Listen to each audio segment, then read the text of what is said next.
centuries of artwork and tradition layer over the ruins of 1st century Jerusalem. Beneath the stained glass lies a city of dusty stone and brutal architecture. Examining the actual dirt and architecture of the modern city reveals a historically complex story.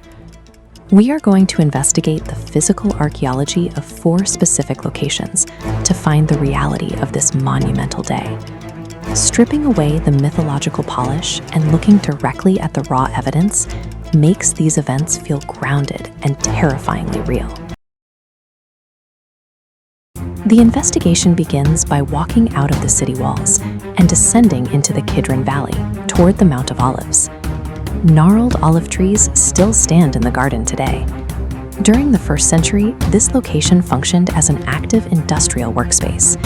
The Hebrew name Gethsemane translates to oil press. This massive stone wheel shows the industrial scale of the grove, crushing olives into a pulp to extract oil. Ancient accounts describe the extreme physiological stress of this night, noting sweat falling to the ground like drops of blood. The environment was a site of immense physical pressure, setting a heavy tone for the arrests that followed. The path leads up to the house of the high priest Caiaphas. Today, the Church of St. Peter in Gallicantu sits on this steep hillside. Deep beneath the heavy stone floorboards lies a lightless, subterranean bedrock dungeon, known historically as the Sacred Pit. This cross-section of the foundation shows a brutal architectural trap. There are no doors or stairs. Prisoners were lowered by rope through a shaft in the ceiling. This design mirrors Psalm 88, which describes the terror of being placed in the depth of the pit, in regions dark and deep. The historical weight of the night was amplified by the inescapable geography of this rock void.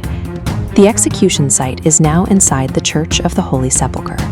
The edicule, a small shrine inside, marks the traditional place of the tomb. Beneath the marble altars lies the raw 1st century bedrock of Golgotha, and running straight through the stone is a massive fracture. This deep, jagged geological fracture made the limestone useless for builders. This flaw created a perfect, abandoned site for the Romans to conduct public executions. However, historical texts record a massive earthquake that struck the region at the exact moment of death. Whether it was a mundane geological flaw or a remnant of a massive earthquake, the earth itself bears the physical scars of the event. Connecting the trial to the execution site is the world-famous Via Dolorosa. Via Dolorosa is Latin for sorrowful way, the processional route in the Old City that pilgrims walk to retrace the steps to the cross. Millions walk the 14 stations of the cross, but this winding path is not a perfectly accurate historical route. The current path fuses biblical accounts with medieval traditions, with some points recorded centuries after the event. Franciscan friars formalized this specific blended route. Franciscan friars are members of a Catholic religious order who serve as the official custodians of these sites. In layered cities like Jerusalem, human traditions often fuse with historical truth to create physical paths that hold immense cultural weight. Digging through the rocks and ruins of Jerusalem forces us to confront the actual history beneath the city. These events took place in real, dusty, and brutal environments. We have seen the evidence in the crushing stones, the lightless bedrock pits, and the scarred earth. Examining the unpolished geography makes the historical accounts feel physical, grounded in a specific landscape.